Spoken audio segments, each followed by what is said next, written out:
Hello everyone, पीजे point में आप सभी का स्वागत है। आज के इस वीडियो में हम बात करेंगे प्रसूति तंत्र के कुछ इम्पोर्टेंट एमसीक्यू क्वेश्चन।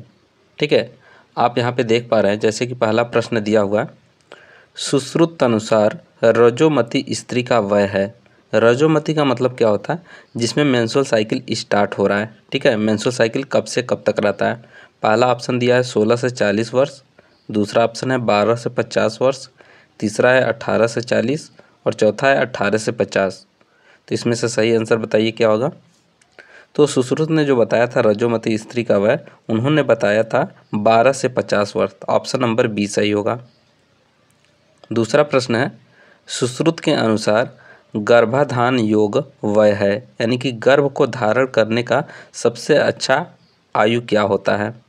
तो स्त्री और पुरुष के लिए अलग अलग बताया उन्होंने।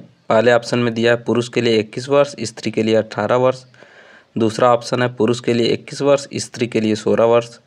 तीसरा ऑप्शन है पुरुष के लिए 25 वर्ष, स्त्री के लिए 16 वर्ष। चौथा ऑप्शन है पुरुष के लिए 25 वर्ष, स्त्री के लिए 21 वर्ष। तो बताइए इसमें से सही आंसर कौन सा होगा? इसमें से सही आंसर है सी, पुरुष 25 वर्ष का होना चाहिए और स्त्री 16 वर्ष की होनी चाहिए। ठीक है।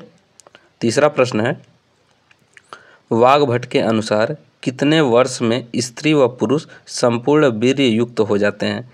यानी कि जो स्पर्म और ओवम का निर्माण होता है ये पूरी तरीके से संपूर्ण हो जाता है। पहला ऑप्शन 16 वर्ष, 20 वर्ष क्रमशः, यानी कि स्त्री 16 वर्ष और पुरुष जो है 20 वर्ष। दूसरा है 18 और 21 वर्ष क्रमशः। तीसरा है 21 वर्ष और 25 वर्ष क्रमशः। और चौथा है 18 वर्ष और 25 वर्ष क्रमशः। तो बताइए इसमें से कौन सा आंसर होगा? तो वाग्भट ने जो बताया है स्त्री की आयु 16 वर्ष होनी चाहिए और पुरुष का आयु 20 वर्ष होना चाहिए। तो इसमें पहला ऑप्शन सही होगा। चौथा प्रश्न है, भाव प्रकाश के अनुसार अधिरूढ़ा वय किस अवस्था के अंतर्गत कहेंगे? अधिरूढ़ा का मतलब ना आप अधिक बूढ़े हुए हैं ना आप जवान हैं।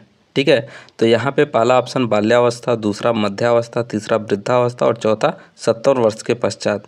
तो इसका सही आंसर होगा मध्यावस्था। अधिरूढ़ा जो आता है यह मध्यावस्था के अंतर्गत आता है।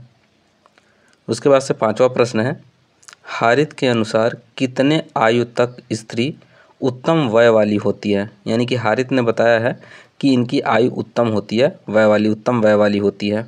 ठीक है, जिसके दौरान मतलब प्रेगनेंसी को धारण करना काफ़ी अच्छा रहता है, उत्तम वय वाली। पहला है 18 से 50, दूसरा है 21 से 40, तीसरा है 24 से 37 वर्ष और चौथा है 16 से 50 वर्ष। तो इसमें सही आंसर उन्होंने जो बताया हारित के अनुसार 24 से 37 वर्ष है। ठीक है। छठा प्रश्न है, most common cause of maternal death in India, यानी कि डिलीवरी के टाइम में जो मदर की डेथ हो जाती है उसका मेन कारण क्या है? पहला ऑप्शन दिया है सेप्सिस, दूसरा है हीमोरेज, तीसरा है एबॉर्शन और चौथा है ऑब्स्ट्रक्टेड लेबर। तो मोस्ट कॉमन जो डेथ होता है इंडिया में वह हेमरेज की वजह से हो रहा है। ठीक है, यानी बी ऑप्शन सही होगा। सातवां प्रश्न है, which of the following is are high risk factor for female, यानी फीमेल के लिए कौन सा फैक्टर सबसे हाई रिस्क होता है और किस कंडीशन के लिए? यह कंडीशन बेसिकली बताया गया है प्रेगनेंसी को लेकर के। ठीक है, पहला ऑप्शन दिया है एज बिलो 18 ईयर्स, दूसरा है BMI मोर देन 25, तीसरा ऑप्शन है BP more than 140 and /90 mmHg, चौथा है ऑल ऑफ दी अबव। ये जितने भी ऑप्शन दिए हैं 18 वर्ष से कम है तो भी रिस्क ज़्यादा होता है, BMI जो है 25 से ज़्यादा है तो भी रिस्क, और BP बढ़ा हुआ है तो भी ज़्यादा होता है। यानी कि इसमें सभी ऑप्शन सही होंगे कि ये फीमेल के लिए रिस्क फैक्टर होता है। आठवां प्रश्न है, self examination of breast should be done by, यानी कि ब्रेस्ट का हम खुद एग्जामिनेशन कैसे कर सकते हैं? उसके लिए पहला ऑप्शन दिया है since once in a month in menstruating women after menstruation, यानी कि मेंस्ट्रुएशन होने के बाद से मंथ में एक बार चेक करेंगे। दूसरा है on a fix day in post menopausal women और तीसरा ऑप्शन है पर डे और डी वाला ऑप्शन है बोथ ए एंड बी। तो इसमें देखिए बोथ ए एंड बी सही ऑप्शन होगा।